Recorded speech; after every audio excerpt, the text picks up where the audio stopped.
London, winter, 1803. No neon, no hum of modern life, just narrow lanes, wet cobbles, and darkness thick enough to feel like a presence. Hammersmith sits on the western edge of the city, close to the Thames, half village and half London, where fields still press up against houses. And in places like this, fear travels faster than facts, because the nights are long, and the streets belong to whoever is brave enough to walk them. It starts with a rumor that bites hard, because it sounds like a warning. People whisper that a suicide was buried in the churchyard, and the spirit did not stay quiet. Soon the rumor grows a body, a figure in white, a shape that drifts near the graveyard and along the lanes, bright against the dark like a torn page. Some locals say it does not just appear, it confronts Dot. It startles people into panic, and in that era, panic can be lethal even without a weapon. Some describe glowing eyes or a strange stillness. Others only say the figure feels wrong, like a person wearing the night incorrectly. The important part is not the special effects. The important part is the atmosphere it creates. A neighborhood that begins to fear its own streets. Once fear takes hold, every white shape becomes suspicious. A shirt on a line, a pale dog, a person in work clothes. Everything turns into a maybe. People stop going out after dark. Parents call children in early. Doors are bolted, like the night is something that can be locked out. Men begin to patrol, not as police, but as neighbors, with weapons and adrenaline, convinced they can end the problem by catching it. One of the men drawn into this is Francis Smith, an excise officer, 29 years old, carrying duty like a stiff collar. The community fear shapes him, not because he is foolish, but because everyone around him is telling the same story with the same urgency. By early January 1804, the ghost has become a shared obsession, and obsession makes people see patterns in smoke. On the night of January 3rd, patrols are out again, and the lanes feel tighter than usual, like the darkness is pushing inward. In another house nearby, a working man finishes his visit with family and prepares to walk home. His name is Thomas Millwood, a bricklayer, wearing the clean white clothing of his trade. The clothes matter because the story is about contrast. White against black. A harmless worker dressed like a ghost by accident. According to testimony recorded later, his wife had warned him to cover the white clothing because he had been mistaken before. But the walk is short, and in a place like Hammersmith, you stop believing the night can reach you until it does. Millwood steps onto Black Lion Lane, a stretch of road that will become infamous, not because it was cursed, but because it was ordinary. At roughly the same time, Smith is out hunting the thing the neighborhood cannot name properly, carrying a loaded weapon and the certainty that he will recognize the threat. Then he sees a figure in white moving in the gloom. The shroud of the story, the color of the rumor, the exact shape fear has trained him to expect. In that instant, there is no room in his mind for work clothes or coincidence. Only the ghost, because the ghost is what the whole street has been rehearsing. Smith challenges the figure. Witnesses described him firing almost immediately after calling out, "The shot hits Millwood."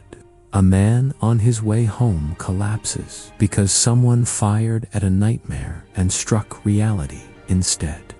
The moment after is the real horror, not the ghost story, but the human one, when the shroud stops moving and you realize it was never a spirit. Smith is arrested, and the neighborhood panic collapses into a courtroom question. What happens when fear becomes a trigger? At trial, Smith's character is described as previously good. But the law is colder than sympathy, and the death is undeniable. The judge instructs the jury that believing a mistaken thing does not excuse killing a person who has committed no offense. The jury first tries to return a middle ground, a manslaughter verdict, like a way to admit fault while sparing a life. But the judge refuses to accept that verdict in this case and directs them toward a harsher decision, forcing the moral discomfort into a legal shape. Smith is found guilty of murder and sentenced to death. Then the sentence is commuted, and he is ultimately punished with a year of hard labor. The city reads the story and shivers, because the ghost has now killed someone, even though the ghost was never real in the way people thought. And then comes the twist that makes the whole thing burn hotter.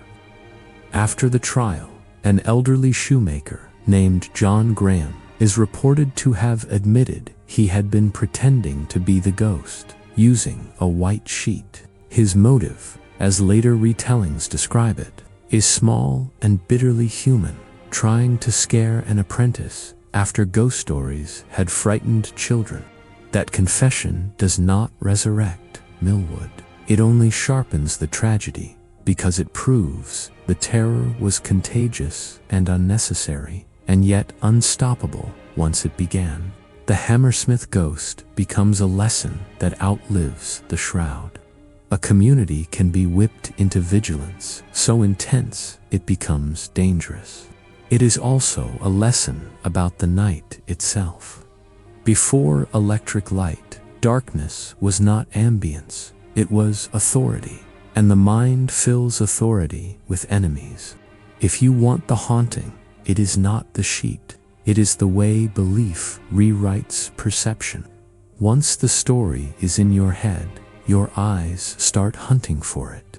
Millwood's death becomes the point where folklore meets law, where a ghost story is no longer entertainment but evidence, testimony, and grief. Even the legal afterlife matters. The case became part of a long debate in English law about mistaken belief and responsibility, echoing into later decisions. Centuries after the lane went quiet again, and Hammersmith returns to normal, but not fully, because a neighborhood that has lived through collective fear never entirely forgets how quickly it can happen again.